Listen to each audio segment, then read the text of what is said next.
I showed the rescue words written on my leg. Then I stopped a boy who was about to get off. I tried to signal him for help, but Jack is a college kid with very bad eyesight. By the time he put on his glasses and read my message, unfortunately my husband had already woken up from his stupor. Luckily John didn't notice anything unusual, but seeing John's fierce expression, Jack, knowing he couldn't win, had to hurriedly get off. Still facing this rare chance, I mustered the courage to take off my headscarf and quickly wrote the rescue message on the scarf with lipstick. Then while John wasn't looking, I swiftly tossed the scarf next to the driver. I thought the driver would notice right away, but to my surprise, the driver actually picked up the scarf and came over to me. He angrily scolded me for littering. Just as John was about to grab the scarf back, I feared our plan would be exposed, so I snatched the scarf back immediately. Then I hurriedly apologized to the driver, saying maybe the wind had blown it there by accident. Even so, John was still extremely displeased, but this was a public place. John could only wait until we got home to deal with me. Just when I felt hopeless and helpless, unexpectedly Jack came back again. This time he asked the driver to wait before departing,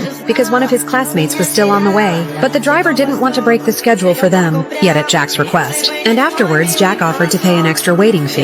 The driver finally agreed to wait. As Jack walked past me again, he secretly showed me the writing on his palm. That's when I realized Jack had come back to rescue me. But until night fell, the driver still hadn't waited for Jack's classmate. Facing complaints from other passengers, the driver decided he wouldn't wait any longer. When Jack tried to step forward to negotiate with the driver, unexpectedly he had an asthma attack and collapsed to the ground. The driver, terrified, immediately stopped what he was doing and ran over with a first aid kit to check on him. Seeing Jack wasn't doing well, he urgently asked if there was a doctor. Fortunately, John is a surgeon. But just as he was about to examine Jack, he realized the man in front of him was the same guy who had stared at me that morning, and John seemed to see through Jack's intentions. Soon he noticed the SOS message written on my leg. Faced with my bold move, angry John was about to scold Jack for meddling. The next second, I was behind him with a fire extinguisher. Before he could react, I smashed the extinguisher down on his head. Unfortunately, John didn't get knocked out. Instead, it only fired up her anger even more. Just as John got up to punish us again, the police arrived in time